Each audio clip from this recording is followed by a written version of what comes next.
Hi, welcome to D3 Security's webcast about how to fully automate Tier 1 and Tier 2 SOC tasks. I'm recording this introduction after the fact, just to let you know that we've removed the demo portion of this webcast, but you can always head to d3security.com/demo to request a live demo from one of our lovely salespeople. I will put a link to that in the show notes, but I hope you enjoy this webcast and let us know if you have any questions. My name is Amy. I am the community manager here at D3, and I'm excited to be hosting this webinar for you guys to talk a little bit more about how to fully automate Tier 1 and Tier 2 SOC tasks. I know there's been a lot of discussion in the market recently about automating Tier 1 and Tier 2 and about AI and SOC and how that all works. And people have a lot of questions. So that's why we've decided to host this webinar to tell you a little bit more about how we're doing it at D3, what fully automating this all looks like, and what the full automation of that Tier 1 and Tier 2 tasks look like. So join with me today are Philip Beck and Pierre Nugim. Philip, can you please introduce yourself? Yes, thanks, Amy. So I'm the director of sales engineering for the western portion of the United States. Prior background was within the SOC community, within being a manager and an analyst. So pleasure to meet everybody. Thank you. And Pierre. Hi, everyone. My name is Pierre. I am the Director of Cybersecurity Services here at D3. I've worked as a project manager on the implementation side with our clients, as a security engineer as well, building out these automated workflows. And now I oversee all of our customer success. And so I'm constantly seeing the changing requirements and new priorities for large enterprises and successful MSSPs all over the world. So I'm excited to sit here with Philip and Amy and share some of our insights. Amazing. Thank you, guys. So, to give you a little bit more background about how the webinar is going to work today, we are going to flip now into a recorded Q&A that I did with Phil and Pierre a couple days ago. That's going to take about 25 minutes. And then we will flip into a live Q&A. So if you've got questions, that's your time to ask. Although feel free to drop them in the Q&A section or in the chat along the way as we go, and we'll get to those at the end. So without further ado, let's do this. All right, great. Welcome, everybody. We're going to get right into it and start with the first question that I've got for Phil and Pierre, which is why exactly we are here and why we want to fully automate Tier 1 and Tier 2 in the first place. So, Phil, can you tell us a little bit more about that? Yeah, sure. So tier one and tier two work is your primary work that's done within a security operations center. And it's primarily where most of the work is being done. So from a tier one standpoint, it's really triage heavy. So anything you can do to make efficiency in that gain would be a very big positive for security, as well as your speed, your consistency.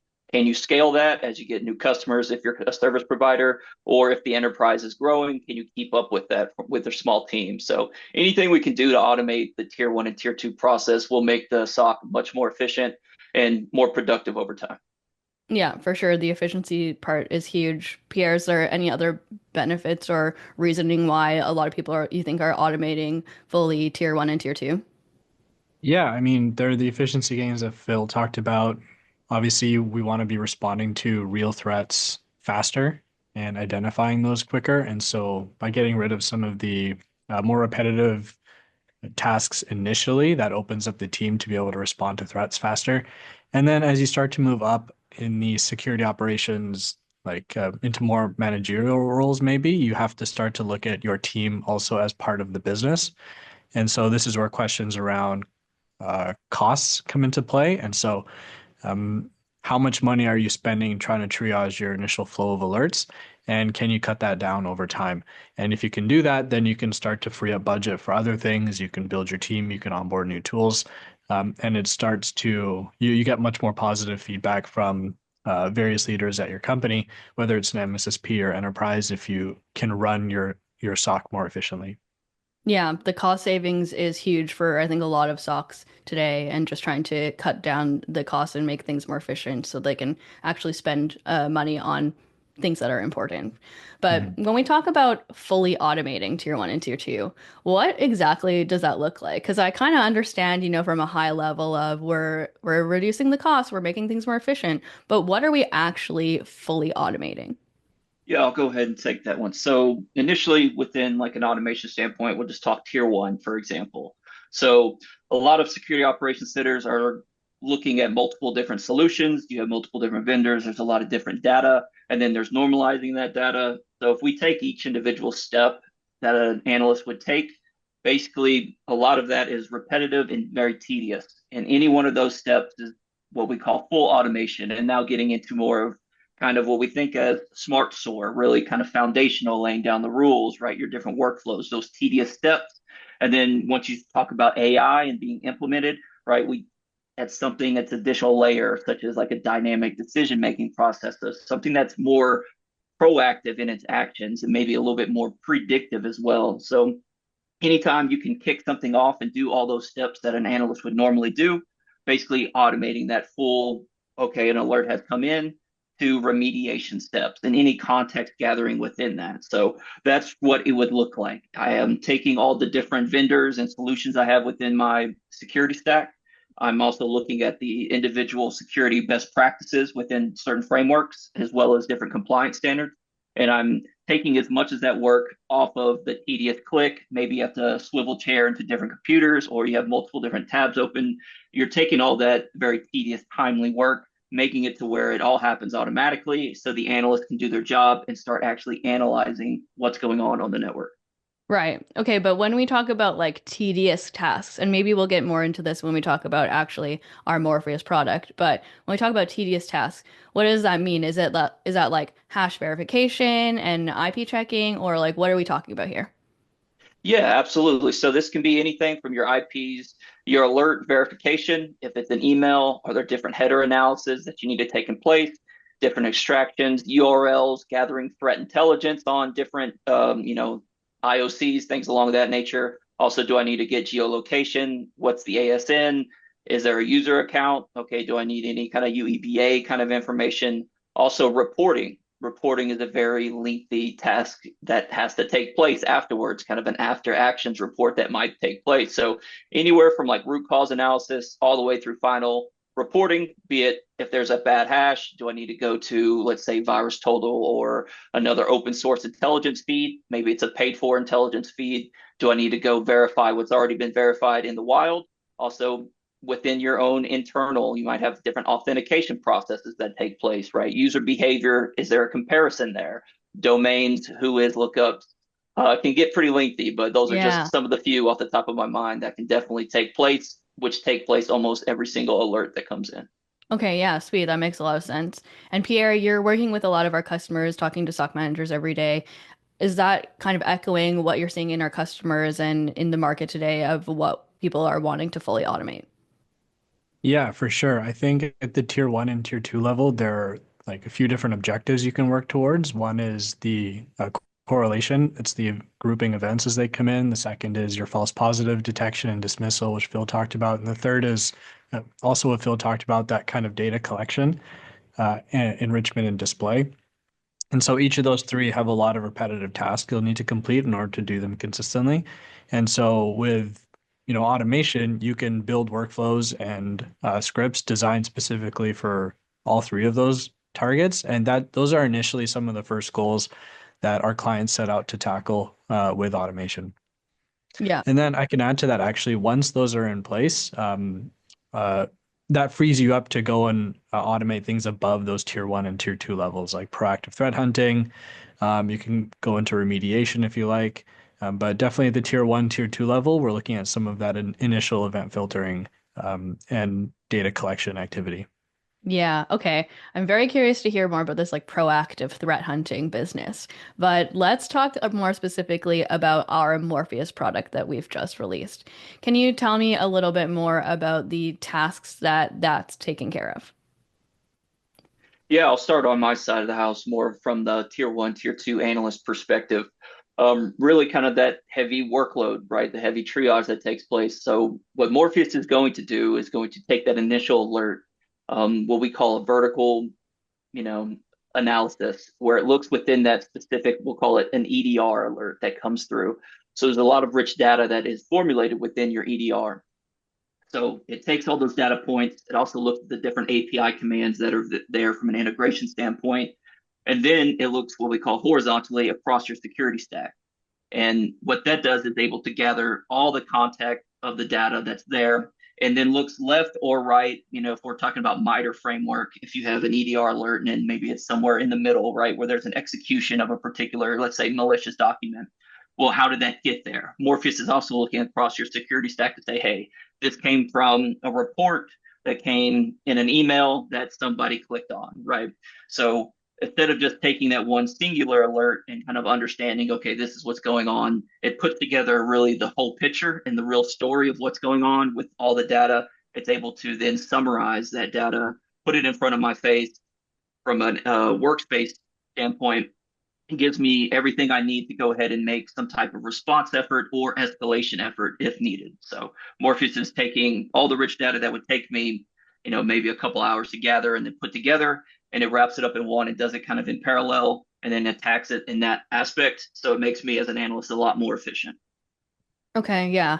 I want to take a pause on the kind of horizontal, vertical Okay. threat hunting aspect because I think that this is something that is kind of specific to Morpheus, right? So can you tell me a Yes. little bit more about why that's important?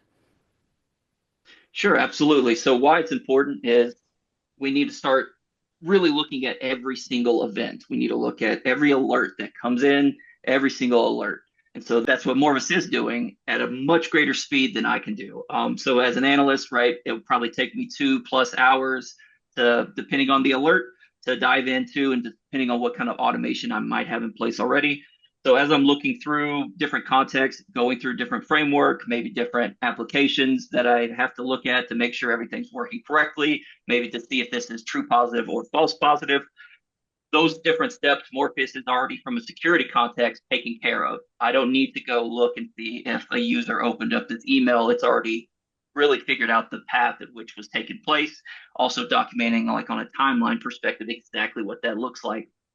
So from an analyst perspective, what Morpheus is doing is really taking every single alert that comes in, processing it, and then doing, again, kind of more towards Morpheus, that vertical and horizontal analysis, which from a security perspective is let's take the alert, let's ingest it, normalize it, investigate it, let's put it against the framework, let's go ahead and use those different contextual dynamic mapping from a normalization standpoint. Let's also look across MITRE. Is there any other correlations there, right? So it's more of a self-adapting approach for an AI enhanced SOAR by like maybe a more traditional step-by-step process that a security organization may take. Right. Okay. And Pierre, you're seeing our customers using our automation in action today and working with a lot of our integrations. So, what can you tell us a little bit more about what the most common integrations that we've got going on are that people would probably be interested in because they are going to be able to access this horizontal and vertical threat hunting aspect with their integrations? Yeah, and I think the point about integrations is key because it can get really complicated to try to figure out what the right response is for every single alert when you start to add in all the variability of your integrations and their available APIs.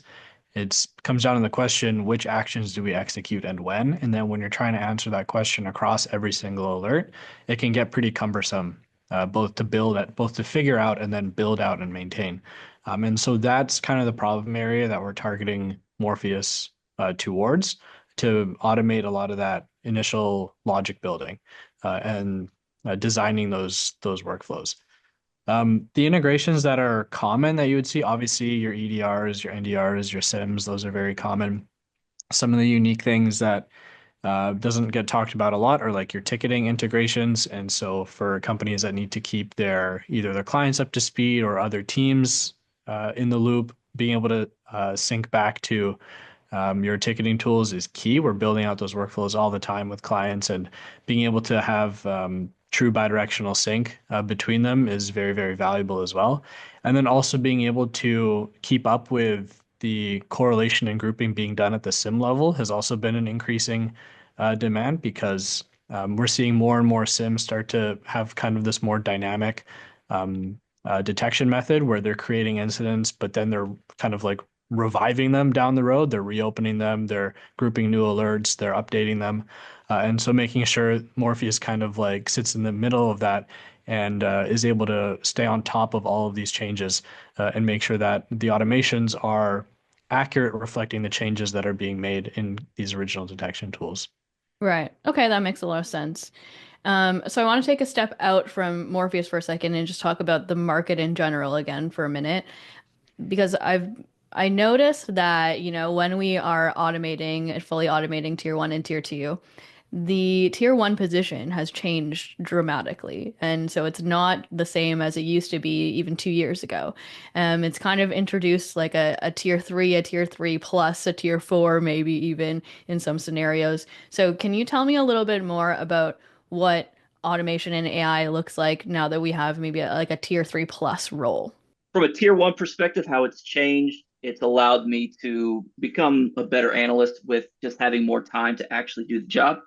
So just in the way AI is going and generating different, hypothesis, if you will, it could do something such as just suggesting something. So something, as I understand, lateral movement happened from system A to system B. Maybe it's not using a typical, non-standard, maybe RDP port. Is it worth investigating? That's something that might take me a while to type formulate myself, but it also allows me to learn and then see what it is so that next steps I can go ahead and start becoming a tier two, maybe even to the tier three plus, automating those different hunts, right? Pierre talked Hmm. about the different scripts that can be triggered and run. Really, enrichment on demand is kind of a really important piece to it. Just as we see the market going towards that direction from a tier one, 10 years ago, was just grabbing every single alert. Most of the alerts were false positive, a lot of different burnout that would happen. So you would see analysts be 2 years max, and they would move on just because they're probably not having good morale. They're not working well. They're just not seeing like they're being as efficient, and they're not having time to also increase their skills. So a lot of things that are being automated, and at least from an AI market perspective, is allowing us to start to do our job much more efficiently. Right. I was gonna ask you what maybe the more senior analyst role would look like now that the AI kind of is being introduced, but it still sounds like the outcome is the increased efficiency, the reduced burnout, and that kind of thing. Is that still true? That's still true from at least a tier one and two perspective. I know Pierre can elaborate a little bit more on the tier three plus and what that entails throughout the market in general. Yeah, sure. What we're seeing kind of decisions at the management level is to kind of hire and train more specialized analysts as well, because a lot of these false positives are being caught early on, and a lot of the formerly tier one, tier two work is now being focused on doing more kind of logical decision making. Um, we're seeing a much we're seeing a much more efficient security operations center, fewer tickets being escalated to that tier three level. So that allows those advanced researchers to go in and specialize if they want to specialize in threat hunting, if they want to specialize in data loss prevention, they're free to do that. And then from kind of the overall management point of view, there are things you can automate like application monitoring, reporting, compliance checks, auditing, all these things that are where we're now kind of free to come in and work off of. And so all of these are absolutely required and really help the security leadership and the security team kind of plug all the holes and make sure that they're being very transparent with everyone, both internally and externally, that need to know what they're up to. And then from a management point of view, they can understand their points of failure. They can understand when additional attention is needed on a specific tool, on a specific incident. And so just being able to accurately respond to the changing needs of the moment is crucial now. Okay, cool. So we're going to take a brief moment here before I want to flip back into talking about Morpheus to pull up a Zoom poll. So if you guys have a moment to answer our Zoom poll, we're just going to use these questions to put into our recap blog post later on. So that will be on your screen now or in a link. And if you could do that, that would be great and would help us out a lot. But now we're going to flip back into talking more specifically about Morpheus. So, Pierre, you said something a couple of minutes ago that has piqued my interest, which is talking about dealing with every single alert. What does that actually mean? Is it really every alert being ingested is being analyzed by Morpheus? Yeah, that's right. I mean, detection tools are really going off, and previously teams would have to pick and choose which alerts got their attention, or they'd be funneled into more generic catch-all automated workflows. And so you're not really getting the level of granularity in your investigation that each alert deserves. So with Morpheus, what we're doing is we're opening, kind of completely blowing open those doors, and that making sure every single alert has a complete end-to-end, fully bespoke automation response attached to it. And so that's going to make sure that you're leveraging all of the different tools in your environment for every alert type, and you can dig even deeper for every alert type within each of your detection tools. And so there are multiple layers of customization that need to happen in how you're investigating and responding to these alerts. And by opening that up and by giving our customers the capability to respond at that level of detail, is really what I think the initial goal of SOAR was. And now with Morpheus and AI, we're seeing that start to be realized. Yeah, for sure. And when we talk about, like reducing burnout and all of these things too, like I imagine that this will introduce a reduction in the need to code switch between multiple platforms to check out the information you need, and get everything in just one place instead. So that seems like it'll also help with like the way people are responding to incidents. Okay, cool. So my other question that I've got, the last question that I have for you, Phil, would be about data privacy. I think that's a huge question that a lot of people have when it comes to AI and cybersecurity. So what are we doing with Morpheus when it comes to data privacy, data control, data usage? Are our customers' data going to be fed into our LLM, or what's going on there? Yeah, those are always great questions to ask for anybody, especially with AI. So within D3, I think the really big push was to keep everything internal. And so if you want to think about it from this, we'll go back to just how SOAR operates. So there's a framework in place inside our internal LLM. So the data that you have, let's say the alert data, the things that really doesn't need to leave your specific tenant, is all housed in your tenant. It is not going to be used from a framework or from an alert standpoint. So we don't take that raw alert data and then send that into the LLM. The LLM is there around a security framework that's been built on best practices, institutional knowledge, things along that nature, that then will take that code, basically a workflow based on all that industry security practices. And then that is run, and then that's what your internal alert data is run into. So it never leaves your individual tenant. So from a security perspective, this isn't being sent to outside, LLMs or anything. From a open source standpoint, it is 100% internal and proprietary for us that we've built, that is 100% around a security framework that really helps us break down the alerts into very structured, manageable chunks. So we're going to be able to provide much clearer instructions on how an LLM process should take place on each individual piece. So that helps the model really kind of follow predefined workflows instead of blindly analyzing data. And it's a agnostic approach. So very much internal with any other different vendors. The key takeaway is we don't have any, it's not agentic, right? So it's an all-encompassing solution that Morpheus is, and it's all internal. So from a data perspective, if you have kind of those security concerns, you should 100% ask those questions. How are they handling it? And for us, there's a framework that's security-based and focused, which is going to create those workflows based on proprietary information as well as best practices within the security context. And then that is run within your data in your own tenant. So your data is not leaving anywhere and going to be used or manipulated in any other sense or form. Got it. All right, cool. So before we flip into the demo, I just want to flip over to our slides very briefly to show people a little bit about how Morpheus is actually handling these alerts and reducing the time. So Phil, can you take us through the slide that we've got on the screen here and tell us a little bit more about what's happening here? Yeah, so if you can see here, we have the security analyst, and then there's a list of very specific, let's say, triage steps that one would take to go ahead and try to ascertain if this is true positive, false positive, and this is some of the different steps that an analyst would take to go ahead and define anywhere in his process of this is what I need to happen no matter what. So this is kind of a very general sense that, right, starting with alert verification, making sure there's a ticket, and we're going to go ahead and start logging. And then correlating different times, grabbing email content, maybe you do some header analysis, the extraction of different URLs, emails, right? Looking at firewall traffic. If you have an NDR, any kind of network traffic to look at, you're going to go ahead and gather that. Is there authentication, right? User behavior, and the list goes on. So these are different steps that can take, and we're being fairly conservative on the right side, 10 minutes, 5 minutes, 15 minutes.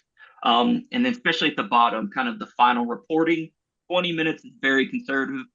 Typically within the security operations centers that I was there, any reporting or after actions that needed to take place, that was typically a much larger portion of an analyst's time was spent afterwards trying to gather that information, especially if a stakeholder needed a report that needed to be generated so that they could understand what was going on. And then on the right side is what Morpheus does. And we see everything says 5 seconds, except there at the bottom. So this is all run in parallel. So that initial large chunk from alert verification down to stakeholder notification and escalation, those are all run in parallel. So the things that instead of were step by step by step, this is all run at the same time. And then there it's enriched, correlated, brought to the security analyst's workspace so that we can really start to dive into the actual root cause analysis. And then as soon as we finish up and we close that, automatic reporting happens and is kicked off within 15 seconds. So now instead of taking, a few hours, you definitely have, 2 minutes or less to work Yeah. with. So Yeah, like all of that aggregated time, it's going to take at least like 3.5 hours, like being conservative, versus Morpheus in under 2 minutes. So we can very clearly see how the time savings would be a huge benefit for a SOC team. Great. So Phil, would you please flip us into our demo so that we can show everybody a little bit more about how Morpheus actually works? Security operations is all about making tough choices. Do you choose to investigate or ignore? Are those investigations thorough or high level? Are they fast or effective? But all those choices are over now. Meet Morpheus. Morpheus AI gives you 100% alert coverage with 95% of those alerts triaged in under 2 minutes. Morpheus sits on top of any tech stack to ingest every alert from any security product or stack at any scale. Morpheus autonomously creates adaptive, context-aware playbooks tailored to your environment. Our proactive horizontal and vertical threat hunting searches north to south, east to west, back in time, and across your tech stack to create high-fidelity incidents. The analyst workspace was designed to give you a chronological attack timeline, dynamic link analysis for entity relationships, an incident response priority score, which scores every incident based on impact, threat confidence, context, and mitigation status, an AI-generated incident summary, and for sensitive remediation tasks, AI-driven guided remediation steps for your team. Morpheus also provides compliance suggestions in 24, 48, and 72-hour timeframes to ensure a smooth investigation process across your teams and departments. All of that with full transparency and the ability to modify any investigation, triage, or remediation reasoning. The autonomous SOC is here. See for yourself and book your demo today.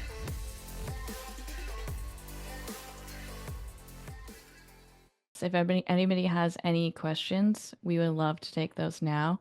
We've got a question from Ryan here. Can Morpheus be asked questions based on data from manual input prompt with an investigation playbook? Yeah, so I can speak to that. I think the primary way that manual input prompts will be used right now is through the chat assistant in the incident workspace. That will have access to your integrations and any custom commands that you built that use those APIs. And so if there is, new or unique data that has been uncovered from the investigation, you're welcome to copy that, formulate your query, formulate your question, and then forward it into that chat assistant, and they'll be able to leverage all the commands that you have available to answer that for you. Great, thank you. Next question. How can you be sure that the investigation of the AI won't go wrong? So there's some testing built into the playbook development process to make sure that the actual output is going to be stable and can operate at scale. So all the playbooks that are generated by Morpheus will be, they'll be pretty ready to go. You'll be able to run tests on them yourself within that regular playbook editor, and then you can just submit them and push them live when you are happy with the results. In terms of the uh, like summaries and the responses, there's always an internal feedback mechanism where the user can come in and either thumbs up or thumbs down one of the insights or conclusions that Morpheus has come to. And so it'll take in that feedback and it'll continue to improve. Like your localized model will continue to improve over time based on that feedback. Great. Thank you. Richard, this is a very cheeky question of you. I love it. What don't you like about Morpheus? Yeah, I'll go ahead and jump in first. Right now, again, we've been testing this for a little while. So some of the things that we've come back with more now, the things we don't like are now going to be roadmap items. So in the next kind of, obviously this kind of like if you talk about phase 1, phase 2 approach is really kind of working with different security contexts. So let's say you have different standards. If you're a healthcare organization, right, you have to follow X this. If you're located in Europe, right, you have to follow this. So the next step will be automating, let's say if there is a breach and something has been, let's say worst case scenario, data has X field and you need to now like update XYZ customers. Now there will be a timer. Now, like if that does happen, there will be timers as based on, again, instead of going through the documentation yourself, let AI and Morpheus do it. It's like, okay, you have 24 hours and the time starts now to do, and they'll recommended actions, contact this. And then next step within 48 hours, do this. So that's not there yet, but again, that's coming. So again, love everything about it right now from an analyst perspective for efficiencies. But again, kind of that manager side of me is like, okay, I don't want to look at, large amounts of documentation for each one of my customers, especially if I'm a service provider. Why can't I have that do this since it has everything? So yeah, that's where we're going. But yeah, that's a great question if I had to answer what we're lacking right now. Yeah, excellent question. All right, thank you, Phil. Next question. If there is a benign true positive alert, how does Morpheus react? So yeah, so if it's kind of a benign true positive, or we'll say, yeah, in that case, so we already have kind of a built-in two-phased approach. But here from like the Morpheus standpoint, the AI standpoint, if you go ahead and label it and you say, yes, this is false positive, and let's say, benign, maybe approved, whatever, external source, exfil to your Oracle cloud at Thursday, 6 p.m. always happens. So you can actually go in and set that as, okay, benign, true positive because of this. And then Morpheus kind of understands, we'll be able to then branch out. So again, basically making another and statement. And if this is possible, exclude it. So we could go into our two-phase approach on how we dismiss and escalate things as well. Again, but like we could talk to you about that, but that's how the AI would handle like a true positive benign. It would like once you write it false positive, give it some instructions. It's like, okay, understood. That's a true positive or a benign because of XYZ. And then the next time, let's say that event runs, that will be added into that workflow so that you won't have to, again, go in and have to do all that work to just say, okay, false positive or benign. Great, thank you.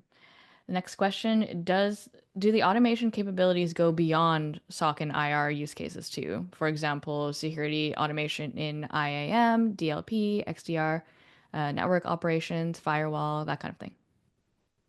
Yeah, so as long as these tools have an exposed API and we can manipulate them through our playbooks, Morpheus will be able to generate use cases for those tools and for these scenarios. It all comes back to that kind of input that Bill walked us through. You can either just use natural language to prompt out exactly what you'd like this workflow to do, or you can use that advanced generator. You can upload some sample data that is considered your trigger. So that doesn't have to be a security alert. That could even be like a support ticket or something like that.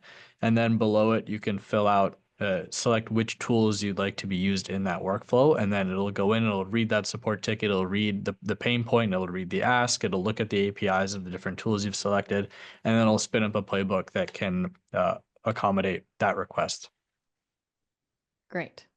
The next question is, how does your platform architecturally balance generative AI-driven alert triage with deterministic rule-based logic, especially in scenarios where explainability and audibility are critical for compliance? Yeah, so I think in this case, it's important to to specify what's exactly being automated. So the process of building the playbook is being automated with artificial intelligence, but the actual execution of the playbook right now is still that kind of deterministic rule-based logic. And so you don't need to spend time to build the workflow, but when that workflow does run, you are going to see exactly which steps have occurred. And so that's going to help you um, uh, accommodate to some of those compliance related requests. Okay, cool. And is there a way to add guardrails or safeguards to Morpheus via the chat function so that you cannot block specific URLs or IP addresses or remove access to people like CEOs? This is a great Yes. question. Yeah. Yeah, absolutely. So there's also, again, right, we've been in the like kind of source space, the automation space for the last decade, and that's definitely already built in with the platform. So there's different ways to do that.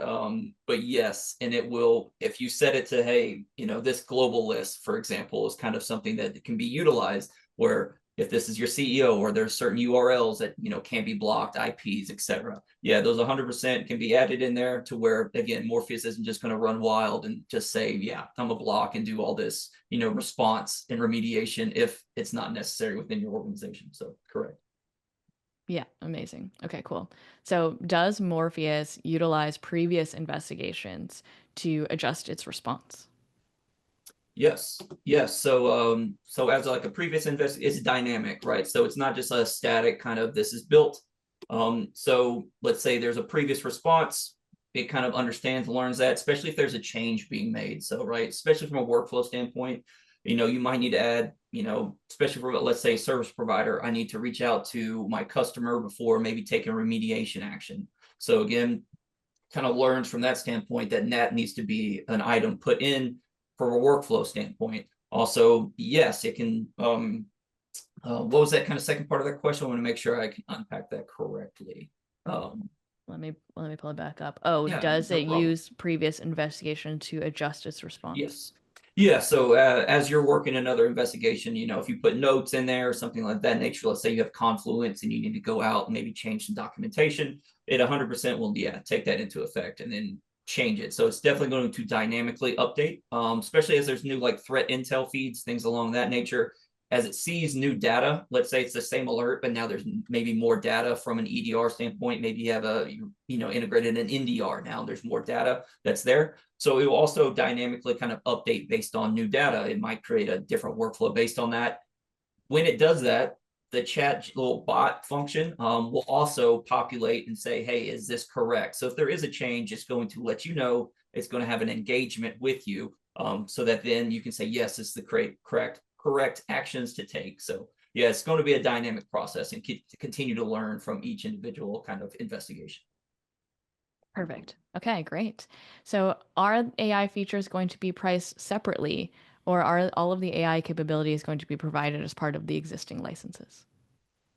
Yeah, I can speak to that for our existing customers. It's going to be rolled out and included in the existing license. But I will caveat that and say that that's our plan for the upcoming year. We want to make sure all of our clients have their hands on it and they have experience with it. They can give us their feedback. We really want to have this out and in your hands, and remove as many barriers as possible. So for the short term, it's going to be included in the existing SKU. Okay, great. Does Morpheus have access to threat intelligence or internet to check for threats, threat hunting, and detection engineering capabilities?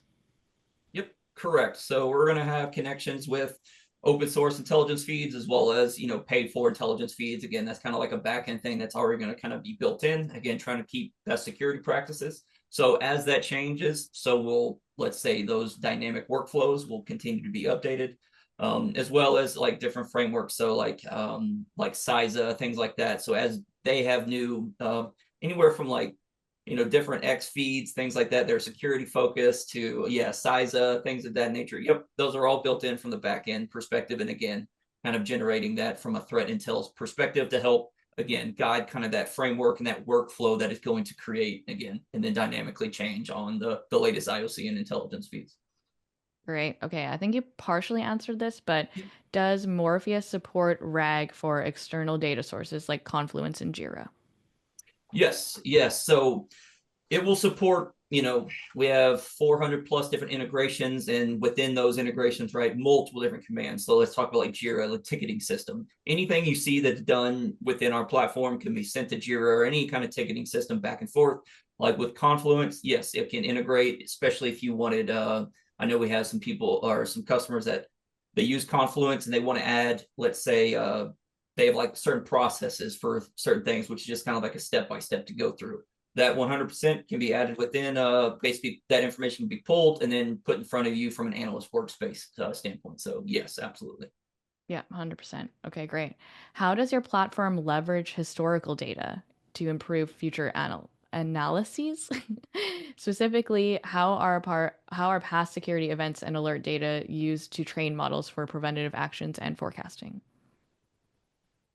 So I just want to mention as well here that this Morpheus at least this first release, it won't go into the detection. It won't go into the detection. We'll still leave that up to the SIMs and the EDRs and your network traffic analysis tools for that alert generation. Morpheus is going to be more particularly trained on the response side of things. And so what it's going to learn from is how you've responded to different incidents, and also the feedback you've given it in that kind of like internal check mechanism that I mentioned earlier. And that playbook building process is going to be also collaborative. So it'll build out a playbook for you, and then you can ask it to refine it in different ways. And then so it'll learn your preferences and learn how you typically like to respond to incidents in that way as well. So Morpheus will be very targeted on the response side. And yes, it's going to be learning from how you like to do things through your just normal day-to-day interactions with it. Perfect. And how does Morpheus balance full autonomy with human oversight? And do you have any best practices to recommend for governance? Yeah, absolutely. So Morpheus, again, out of the box, as from within that analyst workspace, that's only going to recommend actions initially, right? So quarantine the endpoint, etc. So it's wanting to understand your human process and oversight within there. So again, it's not just trying to run wild within your network and then make all these decisions and then have, again, no oversight. So initially it's going to have only the recommended actions. It's going to break out that workflow and then understand if you change that workflow, okay, that's kind of how this process works for this specific tenant. And then again, within there, okay, before it takes recommended actions, it will kind of learn and say, this is only recommended. You'd have to, it's one click if you wanted to quarantine for that particular use case. But again, it will kind of understand, and just as the question earlier, right? One click quarantine, but this is the CEO's computer or laptop, or this is a production environment that if I click quarantine XYZ, maybe we lose money or a production environment goes down. So again, it will kind of learn, but it's only going to recommend initially out of the box. So you'll always have that human oversight. You can always take the wheel at any point in time. You can steer it to go which direction you would rather have it go. It's not going to just automatically start to quarantine or send IP blocks to firewalls and things of that nature, unless that's a process that it understands that you are going to allow. Great. Okay, we have a migration question here. When you're moving from one SOAR into D3, is there a way to import past cases from either another SOAR or another ticketing platform so that Morpheus can learn how analysts fully use the analysts usually function? And additionally, what is the retention on past cases? Yeah, so what we're planning on is for you to be able to upload playbooks to Morpheus for refinement. And so this is really going to help when you are thinking of migrating from one SOAR to another. We're also going to be allowing you to obviously upload playbooks you've already built in D3 into Morpheus for it to go in and refine and tune it. And so that's one way that Morpheus is going to be able to learn off of your SOPs from your other SOAR tools. And of course, you can always ingest your tickets, and you can use those as inputs for new playbooks that are built as well from your previous platforms. And all of that can go into generating more specific and better playbooks for you for each of your cases. And then on the retention side, so our standard retention period for event and IR data is 13 months. And then for most log data in the platform, it's about 60 days. And if you need any adjustments to that, then we can always set that up for you on on a one-on-one basis. Great. And will Morpheus be able to correlate information from third-party TI platforms like MISP or OpenCIT, CTI, to contextualize events and realize threat actor attribution? Yes, absolutely. So we already have integrations with MISP, OpenCTI. Absolutely, that would be a part of whenever I know when we were building that workflow that I know might have went a little quick there, but really it selected that entire security stack. So if there was already an integration with MISP, I know we have around 20 different commands, if I believe right, with MISP from that standpoint. Same with OpenCTI. It would absolutely use the information in the different commands there to grab all that contextualized data in those events. So yes, absolutely. It would. Perfect. And if there isn't a built-in command for a D3 for a specific security control, can Morpheus write the script using the API instead?